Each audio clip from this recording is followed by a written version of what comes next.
늦은 새벽 남편의 핸드폰 진동 소리가 들렸어요. 잠결에 받아든 전화기 발신자에는 아내라고 떠 있었어요. 아내. 저는 너무 깜짝 놀라서 제 눈을 의심했습니다. 그날의 이야기를 들어봐 주세요. 저는 독신주의자였어요.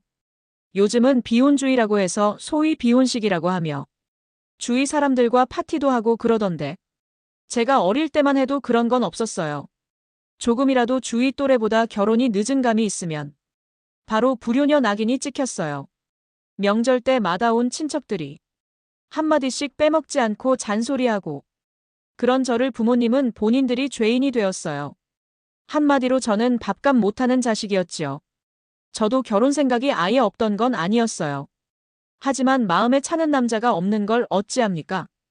결혼이 뭐 얘들 소꿉 장난도 아니고 갔다가 이내 돌아오느니 마음에 없으면 아예 하지 말자 주의였죠.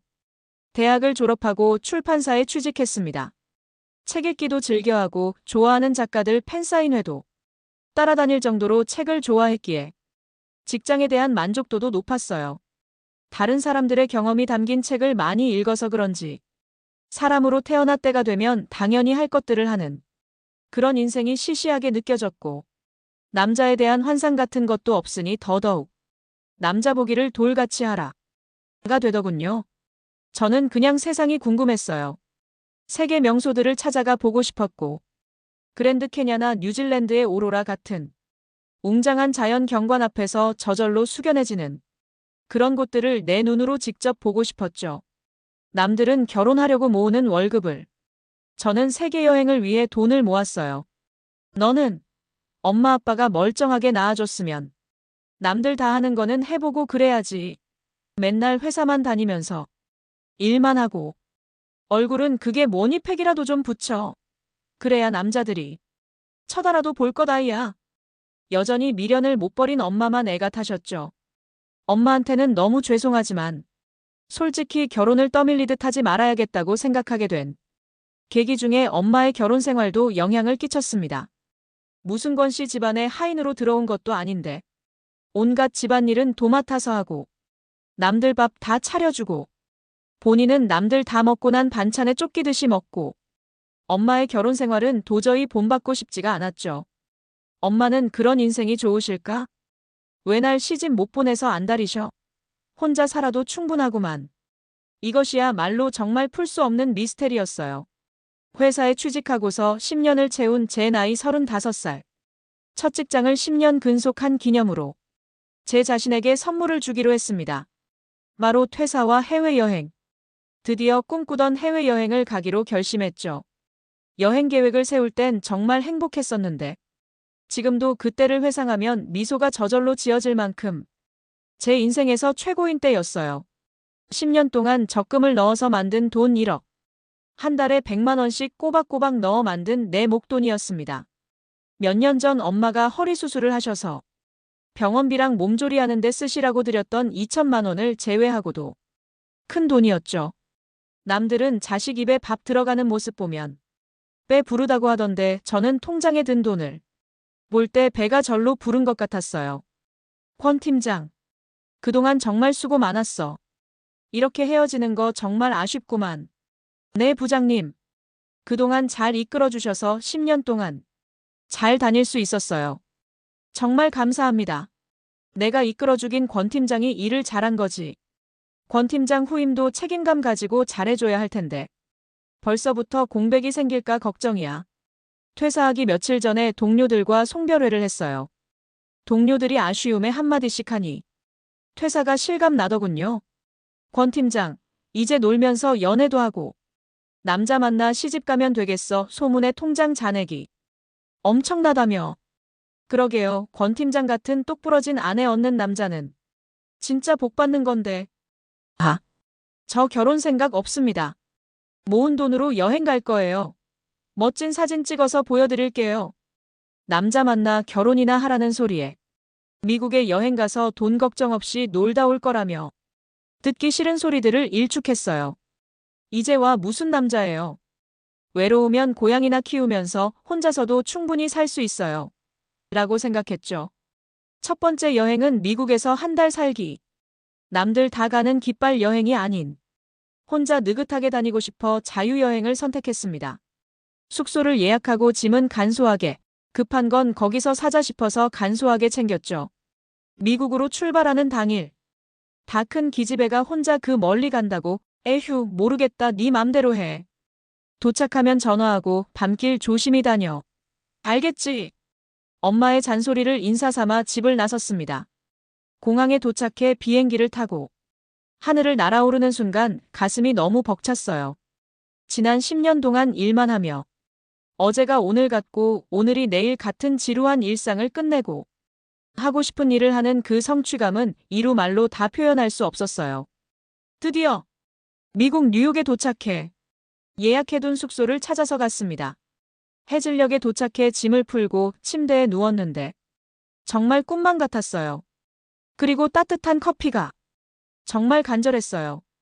좋아서 왔지만 한국에서 미국 뉴욕까지는 상당히 멀었거든요. 숙소 근처 유명한 베이커리를 알아봐둔 터라 바로 찾아갔어요. 인기가 많은 빵들을 골라 사고 따뜻한 아메리카노 한 잔도 같이 사서 자리에 앉았습니다. 혼자 앉아있는 테이블도 몇몇 보여서 낯선 곳에 혼자 있는 게 별로 싫진 않았어요. 핸드폰 사진으로 셀카도 찍고 주변 풍경도 구경해가며 뉴욕에서의 첫 끼를 여유롭게 즐겼어요. 다음 날, 그날은 보고 싶던 자유의 여신상을 보러 갔어요. 까마득한 높이의 여신상을 보면서 감회가 어찌나 새롭던지 어김없이 혼자 셀카를 찍고 다음 관광지로 이동하려고 돌아섰을 때 어이쿠, 엄마야. 마주오던 사람과 부딪혀 손에 들고 있던 것들이 다 떨어졌어요. 그 사람이 들고 있던 커피도 같이 떨어졌는데 그 바람에 제 다이어리가 홀랑 젖어버렸죠. 예상 못한 광경에 너무 놀라 젖은 다이어리를 뚫어져라 바라보고만 있는데 죄송합니다. 괜찮으세요? 다이어리가 다 젖어서 어쩌죠? 영어로 사과하는 그 사람과 다이어리를 뭔가라 보다가 아무 말 없이 떨어진 것들을 주웠어요. 어떻게? 따로 메모 안 해놨는데. 아, 한국 분이시군요. 정말 죄송합니다. 미처 제가 앞을 못 봤네요. 망가진 것들은 제가 변상하겠습니다. 혼잣말을 들은 그 사람이 한국말로 말을 걸어왔어요. 아, 네. 괜찮아요. 저도 갑자기 뒤돌아선 거라. 아닙니다. 제가 변상해야죠. 다시 한번 사과드립니다. 혹시 여행 오신 건가요? 네. 어제 도착했어요. 그나저나 다이어리에 여행지 정보들 메모해뒀는데 다 날라갔네요. 커피에 번진 잉크를 보면서 여간 속상한 게 아니었어요. 아, 괜찮으시면 제가 가이드 해드릴까요? 마침 주말이라 내일까진 저 스케줄이 되거든요. 호기롭게 떠난 여행이었지만 난생 처음 온 그것도 해외여행의 호롤단신이라 이것저것 난관들이 생기던 참이라 그 사람의 호의를 받아들이기로 했습니다. 이 근방에 샌드위치 맛있는 곳 있는데 포장해서 센트럴파크로 가볼까요? 점심 아직 안 드셨다면요? 네. 좋아요. 같이 다니기로 하고 붙은 이후 일정을 그 사람이 가이드를 해줘서 손쉽게 다닐 수 있었어요. 센트럴파크, 엠파이어 스테이트 빌딩, 록펠러 센터 전망대 등등. 뉴욕에 핫하다는 곳은 다 돌아다녔죠. 이름이 뭐예요? 제 이름은 김지성이에요. 아, 저는 권혜원이요. 그 사람은 저보다 4살이 많았어요. 한국에서 외국계 계열 회사를 다녔는데 해외지사 발령이 나서 2년간 출장을 왔다고 했죠. 뉴욕에 온 지 얼마 안 돼서 자기도 주말마다 여기저기 관광 다니느라 바쁘다며 괜찮다면 함께 다니자고 했어요. 저도 한 달 계획을 잡고 온 터라 흔쾌히 수락하고요. 한국에선 그렇게 남자 보기 돌같이 했었는데 장소가 달라서 그런지 해외라서 그런 건지 서글서글한 성격의 그 사람이 친하게 다가오는 게 싫지만은 않았어요. 오히려 다음 날이 기다려질 정도. 평일 낮엔 혼자 미술관이나 박물관도 가보면서 시간을 보내고 저녁마다 그 사람과 시간을 보냈어요. 저녁도 같이 먹고 술도 같이 하고 한국에서의 생활도 얘기 나누고 뭐 데이트 아닌 데이트를 했어요. 너무 신기한 건 이 남자에게 계속 호감이 간다는 거였어요. 얘기도 잘 통하고 재미도 있고 저를 웃게 해주는 사람이었어요. 서로 나이도 있고 해외라는 특수한 상황도 있고 그래서 그런지 밤 늦은 시각 저를 숙소에 데려다 준다고 따라 나선 그를 숙소 안으로 허락한 건 미처 깨닫기도 전에 순식간이었어요. 그 밤을 시작으로 우린 저의 숙소와 그의 사택을 번갈아가며 늘 함께 잠자리에 들었어요. 그야말로 늦게 배운 도둑질의 날 새는 줄 몰랐습니다. 그 남자와의 시간은 해외여행을 오게 된 목적 따윈 생각도 안 나게 만들어버렸어요. 애초에 한 달을 계획하고 왔는데 어느새 한 달이 지나가고 두 달이 다가오고 있었습니다. 그러다가 문득 달력을 보게 됐는데 매달 있던 달 손님이 없는 걸 알게 됐어요. 갑자기 눈앞이 캄캄해졌어요. 약국에서 급하게 사온 임신 테스트기로 확인했을 땐 너무 놀라 할 말을 잃은 상태였죠. 임신 테스트기엔 명백하게 두 줄이 선명하게 나타났어요. 놀란 가슴을 진정하고 가만히 생각해보니 나쁜 일만은 아닌 것 같았어요. 그 사람과 저는 꽤 잘 맞다고 느끼고 있었고 무엇보다 제가 그 사람을 사랑하고 있으니까요. 매일 밤 저를 못살게 구는 그 사람도 당연히 제가 좋으니 그럴 거라는 결론에 도달했고 저는 퇴근하는 그 사람을 붙잡고 얘기를 꺼냈어요. 지성 씨, 나 할 말이 있는데. 그래, 무슨 말인데? 그래, 얘기해봐. 나 임신 한 것 같아. 뭐? 깜짝 놀라는 그 사람의 반응에 저도 많이 실망했어요. 하지만 이내 예상하지 못한 일이라서 그럴 거라는 생각을 하며 다시 얘기를 이어갔어요. 지성 씨도 알다시피 나는 결혼 생각이 없었잖아. 근데 내 뱃속에 아기가 생겼다는 사실이 내 모든 결심을 바꾸는 것 같아. 나는 이 아이 낳고 싶어. 지성 씨는 어때? 그래, 당연히 낳아야지. 갑작스런 얘기라 내가 좀 놀랐어. 잠깐 생각할 시간 좀 줄래? 함께 밤을 보낸 이후로 단 한 번도 혼자 잠든 적이 없었던 우리는 저의 임신 사실을 안 그날 각방을 썼어요. 혼자 잠자리에 누우면서 괜히 눈물이 났습니다. 저도 원했던 상황은 아니지만 우리가 만난 시간이 짧았지만 충분히 서로를 축하해 줄 수 있을 것이라고 생각했었는데 모두 저의 착각이었던 것 같았어요. 그 다음 날 아침 그 사람은 저녁에 다시 얘기를 하자며 바로 출근해 버렸어요. 그날 그 사람이 집에 오기까지 혼자서 얼마나 많이 불안했던지 그가 너무 원망스러웠어요. 퇴근 시간을 훨씬 지나서 들어온 그는 저에게 다짜고짜 한쪽 무릎을 꿇으며 준비해온 반지를 꺼내 들었어요. 혜원아, 많이 불안했지? 예상하지 못한 일이라 내가 많이 당황했어. 정말 미안하다. 나 너랑 우리 아기 책임지고 싶어. 나와 결혼해 줄래? 저를 바라보는 그 사람의 눈빛은 촉촉했고 어느 때보다도 진지한 눈빛이었어요. 저 또한 눈물을 흘리며 그의 청혼을 받아들였어요. 저의 왼쪽 네 번째 손가락에 끼워진 다이아 반지를 바라보고 있는데 그가 조심스레 말을 꺼냈어요. 혜원아, 우리가 만나 시간이 얼마 안 되잖아. 너에게 말 못한 이야기가 있는데. 나 사실은 고아야. 어릴 때 부모님 두 분 다 돌아가셔서 혼자 컸어. 예쁜 색시 얻었다고. 인사드릴 부모님이 안 계셔서. 정말 미안해. 아마 두 분이 살아계셨다면 너를 정말 예뻐해 주셨을 거야. 미처 저에게 하지 못했다는 말을 들으며 홀로 이 세상 살아낸 그이가 너무 맘 아팠어요. 어떻게 이 외로운 세상을 혼자 살아왔을까요? 그리고 너희 부모님께는 회사에 휴가를 내고 잠시 너랑 같이 들어가서 인사드리고 결혼 승낙을 받자. 갑작스럽게 손주가 생기셔서 부모님이 많이 걱정하실 거야. 어쩜 마음 써주는 것도 이렇게 이쁠 수가 있을까요? 저는 그 사람한테 또 한 번 반하는 것 같았어요. 근데 있잖아, 나는 우리 결혼식 제대로 하고 싶어. 하지만 여긴 미국이고 나와 결혼하고 네가 아이와 미국에 와 있으면 많이 힘들고 외로울 테니까. 장모님이 아이 키우는 것도 도와주실 테고. 그래서 말인데 결혼식은 내가 여기 근무 끝나고 한국 들어가서 올릴까? 2년 정도 근무하기로 하고 뉴욕으로 온 거라 1년 반 정도 지나면 한국 들어갈 거야. 기다리기 힘들겠지만 그때 결혼식 올리자. 내가 정말 잘할게. 1년 반 뒤에 결혼식을 올리자는 그 사람의 말에 선뜻 대답이 안 나왔어요. 아이가 태어나면 호적에도 올려야 할 텐데.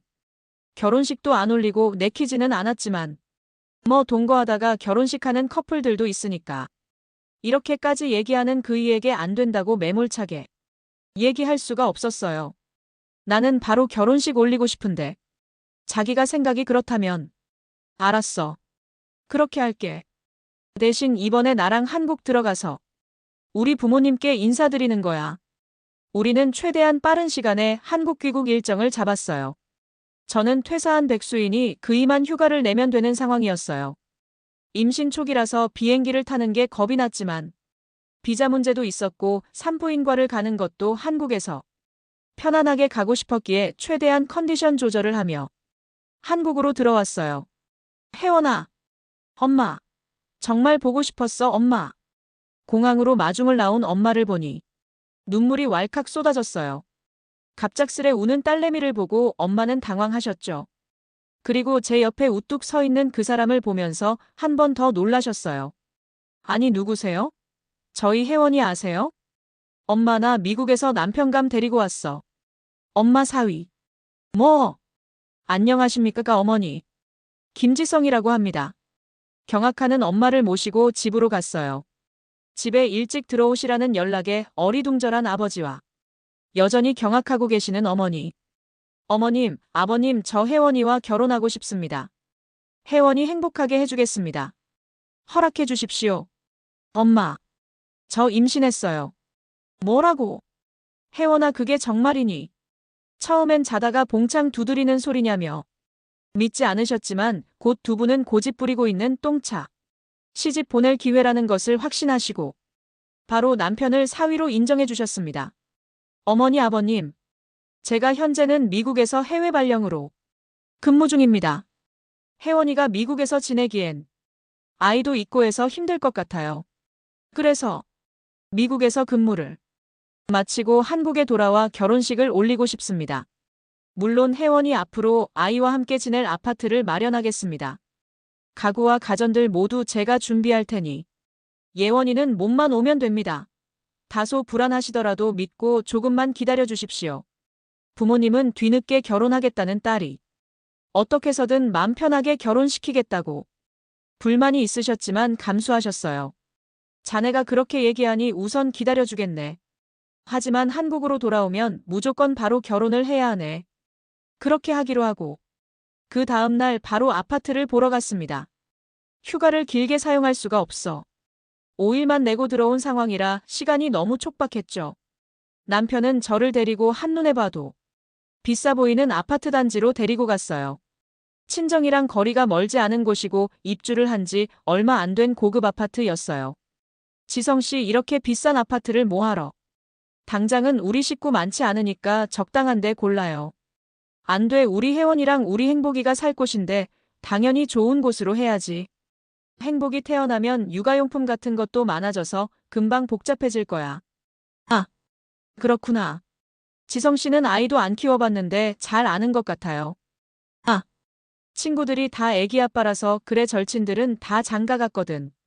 그러고 보니 우리 서로 친구들도 소개해줘야 하는데 지성씨 휴가가 너무 짧은 것 같아요. 그래. 아쉽네. 다음에 들어올 땐 좀 더 여유 있게 짜서 들어올게. 남편과 미래를 얘기하는 그 순간이 정말 행복했어요. 남편은 40평대 아파트를 계약하고 명의도 제 이름으로 해주었습니다. 아이 낳고 부모님이 자주 오실 텐데 불편하시지 않게 모시고 싶다며 큰 집으로 구해주는 남편의 마음이 너무 감사했어요. 휴가의 마지막 날이 지나고 남편은 다시 미국행 비행기에 몸을 실었어요. 너무나 떨어지기 싫었는데 함께 지낸 2달 남짓한 시간들을 추억으로 붙잡고 다시 만날 그날을 위해 저와 저의 아이는 이제 길고 긴 기다림을 이겨야 했습니다. 아이를 10달 동안 품는다는 건 태어나서 처음으로 가지는 인내의 시간이었어요. 난생 처음인 입덧에 배가 점점 불러오니 허리는 아프고 몸매는 점점 망가져가는 내 모습이 너무 낯설었어요. 그 이라도 곁에 있었다면 덜 힘들었을 텐데. 매일 하는 영상통화 속에서 저는 내내 우는 모습이었어요. 그렇게라도 내가 힘들다는 걸 알리고 싶었던 것 같아요. 그런 저에게 남편은 조금만 기다려달라고 들어와서 잘한다며 저를 위로했죠. 그렇게 10달이 지나고 저는 건강한 사내 아이를 낳았습니다. 부모님도 두 분 다 기쁨의 눈물을 흘리시고 출산 예정일에 맞춰 한국에 들어와 있던 남편도 고맙다고 수고했다며 눈물을 글썽였어요. 아이는 아빠를 쏙 빼닮았어요. 새까만 머리숱하며 눈썹도 진하고 이목구미가 또렷해서 신생아인데도 어찌나 잘생겼던지 아이가 남편을 쏙 닮아서 저는 더 좋았습니다. 아빠처럼 늠름하게 멋지게 자라렴. 모처럼 우리 세 식구가 함께 모인 것도 잠시일 뿐. 남편은 아이가 조리원을 퇴실하기도 전에 다시 미국으로 들어갔습니다. 몸조리 중이라 공항까지 따라갈 수도 없는데 혼자 돌아가는 게 못내 맘 아팠어요. 몸조리 잘하고 있어 내가 준 카드 있지? 그걸로 필요한 거 뭐든지 다 사고 돈 걱정은 말고. 알았지? 우리 혜원이 너무 고맙다. 사랑해. 남편은 현금이 들어있는 체크카드와 신용카드를 제 손에 쥐어주고는 다시 미국으로 돌아갔어요. 남편이 돌아가고 빈자리를 느끼자 얼마나 외롭던지. 다른 산모들 방에서 함께 나오는 남편들을 볼 때마다 남편이 너무 보고 싶었어요. 하지만 미국에서의 근무가 얼마 남지 않았기에 우리 아이를 보면서 힘내자고 다짐했어요. 어느덧 우리 아이 예준이는 무럭무럭 자라서 7개월이 되었습니다. 뒤집기도 빨리 하고 배밀이도 여느 아이들보다 빨라서 운동신경이 남다를 거라고 아빠 닮아서 운동선수처럼 피지컬이 멋질 거라며 아들 이야기를 늘어놓는 저에게 나 이제 다음 주면 한국 돌아가 혜원아. 그동안 정말 고생 많았어. 드디어 한국으로 돌아온다는 기쁜 소식이었어요. 그토록 기다리던 순간이었기에 저는 하늘을 나는 것 같았습니다. 눈물도 나더군요. 나 너무 기뻐. 이제 우리 세 식구 함께 있을 수 있는 거야? 그래, 내가 한국 들어가면 우리 예준이랑 많이 놀아줄게. 부모님께도 내가 잘하고 혜원이 너도 내가 많이 사랑해줄게. 그동안의 고생들 다 보상해줄게. 말만 들어도 너무 행복한 얘기였어요.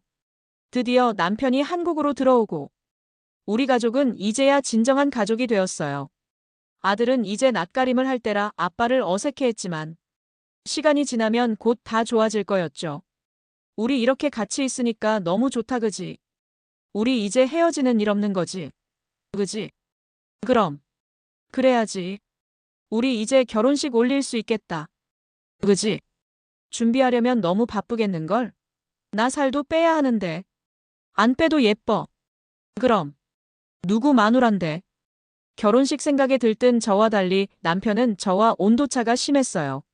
시차 때문에 피곤해서 그런가 보다 생각은 했지만 조금은 서운해지려고 하고 있었어요.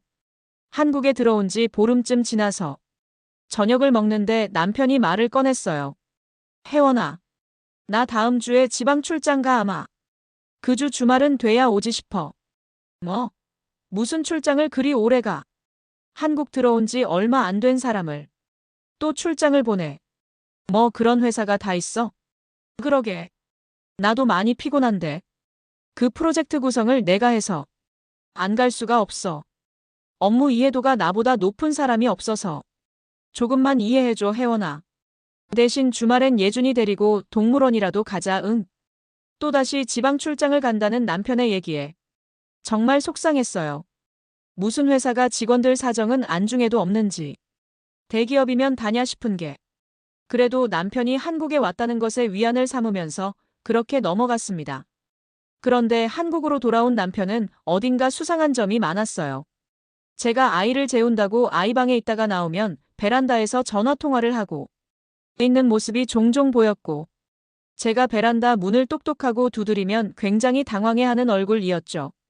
여자의 촉이란 게 있잖아요. 뭔가 이상한 것을 감지한 저는 남편의 행동을 더욱 유심히 살피기 시작했습니다. 누구랑 통화한 거야? 어디 한번 봐봐 라며 연애 때도 안 해본 집착 같은 것을 제가 하고 있더라고요. 그런 저에게 남편은 혜원아, 왜 이렇게 예민하고 민감해? 내가 알던 쿨한 여자는 어디로 간 거야? 아이 낳고 자기 너무 예민해진 것 같아. 사실 제가 봐도 저는 너무 예민해져 있었어요.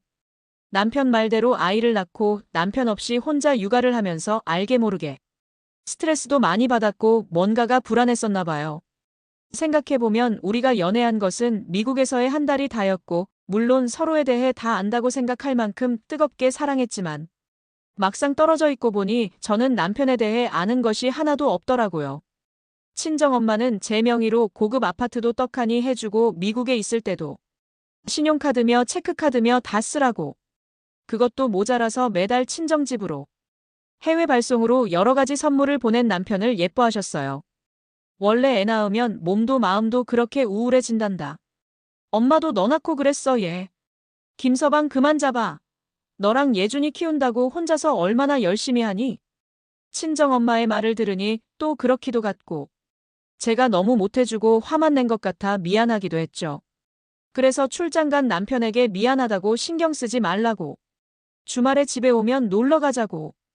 그렇게 메시지를 보냈습니다. 남편은 한참 뒤에 그래 라고 달랑 두 자로 답장이 왔고요. 많이 바쁜가 보다 했죠. 그렇게 주말이 되어 남편이 집으로 돌아왔고 남편은 너무 보고 싶었다면서 양손 가득 선물을 사가지고 와서는 저와 아들을 안아주었습니다. 그래 이렇게 다정다감한 사람인데 내가 무슨 생각을 한 거야? 하면서 그동안 남편을 의심했던 제가 부끄러웠죠.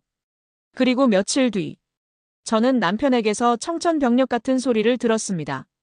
지방으로 출장 갔던 그 일이 남편이 없으면 안 되는 상황이 되었고 1년간 지방 발령을 받았다는 소식이었어요. 말도 안 돼. 우리 이제 겨우 같이 살게 되었는데 또 떨어져 있어야 한다는 거야? 미안해. 혜원아 발령이 그렇게 나버려서 나도 어쩔 도리가 없네. 그래도 회사에서 처자식이 내가 제일 어린데 거기다 대고 못 간다고 우길 수도 없고 말이야. 대신 주말마다는 오니까 자기가 1년만 좀 참아주라. 아니, 나 못 참아. 그냥 지성씨 있는 곳으로 이사해 우리. 1년 있으면 다시 이쪽으로 와야 하는데 뭐하러 그렇게 해. 그래도 옆에 처가댁이라도 가까이 있어야 자기야 예준이 키우기도 편할 텐데. 남편이 말이 틀린 것은 아니었어요. 친정엄마가 아들을 봐주러 거의 매일 우리 집을 오고 계셨으니까요. 그리고 이사를 간다고 해도 지금 있는 집이 당장에 나가는 것도 아니고 1년 있다가 다시 와야 하는데 이 집을 파는 것도 말이 안 됐고요. 어쩔 수 없이 저희는 주말 부부를 하기로 했습니다. 그동안 육아 스트레스와 여러 가지 남편에 대한 의구심으로 스트레스가 심했던 저는 그 사실을 받아들이기 힘들었지만 다른 방도가 없었어요. 남편은 그런 저의 눈치를 보며 이것저것 선물 공세를 하기 시작했고 친정엄마와 저와 아들 셋이서 여행을 다녀오라면서 좋은 리조트를 잡아주기도 했죠. 친정엄마는 이렇게 자상한 사위를 제가 못 잡아먹어 안달이라며 복에 겨워서 그렇다며 남편 편을 드셨어요. 그렇게 시간이 흘러 주말 부부한 지 2달이 될 무렵 사건이 터지고 말았습니다. 그날은 아들은 친정엄마 집에 맡기고 남편과 오붓이 둘만의 시간을 보내고 있었어요. 둘이서 오랜만에 와인 한 잔씩을 하며 영화를 보고 있는데 남편이 피곤한지 소파에서 잠이 들었고 저도 그만 자려고 이불을 가지러 안방으로 들어갔는데 안방 어딘가에서 계속 진동 소리가 들렸습니다. 이상하다. 남편이랑 내 핸드폰은 다 거실에 있는데 영화 보면서도 남편은 줄거리를 알아야 재밌다는 주의라서 핸드폰으로 영화 내용을 검색하고 있었거든요. 저는 무엇에 홀린 사람처럼 온 방을 뒤졌죠. 소리는 옷장 안 남편의 자켓 주머니에서 났습니다. 핸드폰이었습니다. 저는 너무 놀라서 그 자리에 털썩 주저앉았고 이게 도대체 무슨 일인가 싶어 핸드폰을 멀뚱히 보고 있었어요. 또다시 진동이 울렸습니다. 걸려온 전화에는 분명히 아내라고 떠 있었어요. 저는 제 눈을 의심했고 심장이 미친 듯이 뛰었어요. 받으려는 순간 전화가 끊겼고 그 다음부터는 오지 않았습니다. 패턴으로 잠금이 되어 있어 풀어볼 수도 없었고 손이 덜덜 떨어서 주체할 수가 없더군요. 자고 있는 남편을 깨워서 자초지종을 듣고 싶었지만 저는 가까스로 참았습니다. 남편은 분명히 바람을 피고 있는 것이 분명했고 저는 현장을 잡고 싶었어요. 아닐 수도 있을 거야 라는 일말의 희망을 가지고요. 다음 날은 일요일이라 남편이 일하는 지방으로 내려가는 날이었습니다.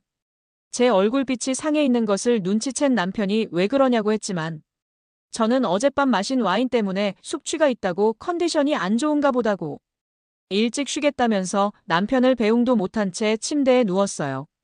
남편이 걱정스러운 얼굴로 저를 쳐다보았고 다음 주 주말에 보자고 집을 나섰습니다.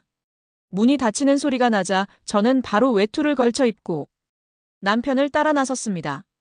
남편 차는 지하 2층에 있었고 저는 미리 대기시켜 놓은 콜택시를 타고 지하 주차장에서 올라오는 남편의 차를 쫓아갔죠. 저의 예상대로 남편은 지방으로 가는 것이 아니었어요. 남편이 주차한 곳은 한눈에 바로 으리으리한 저택 같은 집이었습니다. TV 속 드라마나 영화에서나 볼 법한 집이었죠. 저는 다리에 힘이 풀려서 한참을 밖에 앉아 있다가 그 집으로 쳐들어갔습니다. 저를 본 남편의 얼굴은 사색이 되었고 남편 뒤로 한 여자와 노부부가 서 있더군요.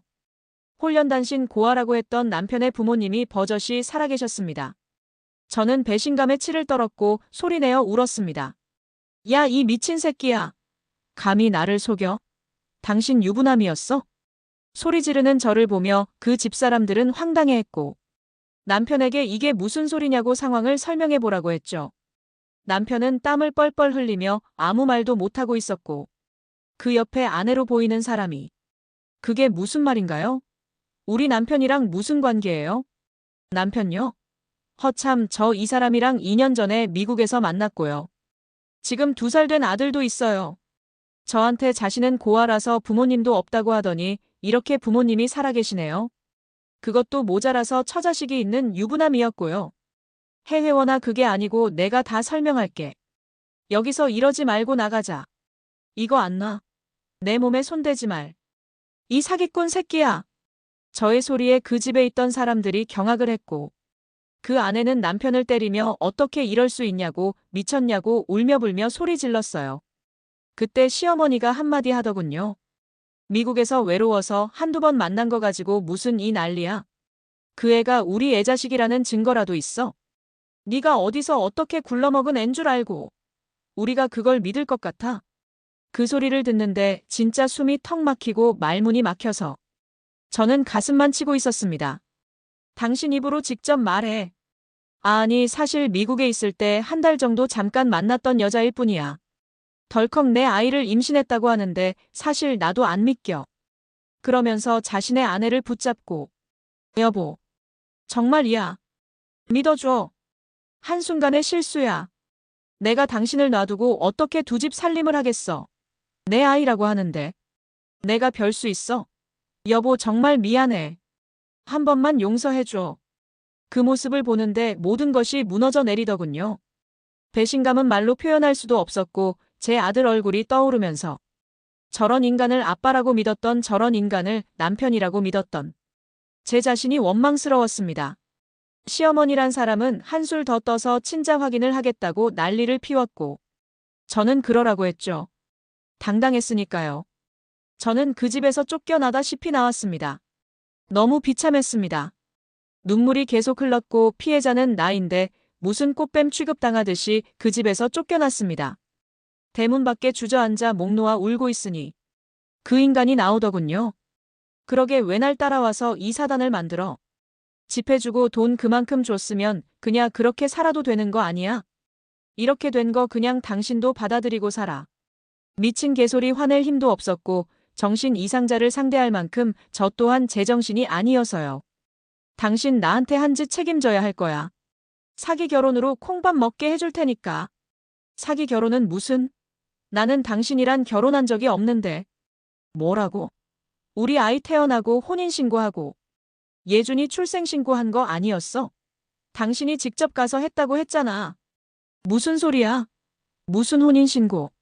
나는 당신이 덜컥 임신했다고 찾아와서 내 자식에 대한 일말의 책임으로 집도 돈도 다 해준 것뿐이야. 어머님 말씀대로 친자 확인하면 결론 날 테니까 더 이상 이 집에 찾아오지 마. 그 말만 남기고 쌩하고 대문을 닫고 들어가 버린 남편. 제가 사랑했던 그 사람이 맞는지, 그렇게 불같이 사랑했던 그 사람이 맞는지 저는 모든 것이 꿈만 같았고 받아들이기 힘들었어요. 며칠 뒤 시댁에서 친자 확인서가 왔다고 오라고 하더군요. 저는 아들 예준이를 안고 그 집으로 갔습니다. 제가 아이를 데리고 가자 다들 깜짝 놀라했고 어느 누가 봐도 자기 아들과 똑 닮은 예준을 보고 더 놀라워하는 눈치였어요. 하지만 애써 그런 티를 내지 않으려고 하는 것처럼 보였죠. 그러나 제 앞에 내민 친자 확인서에는 불일치가 떠 있었습니다. 저는 너무 충격을 받았고 시어머니께서는 제 머리채를 잡으며 어디서 꽃뱀 같은 게 와서는 우리를 속여.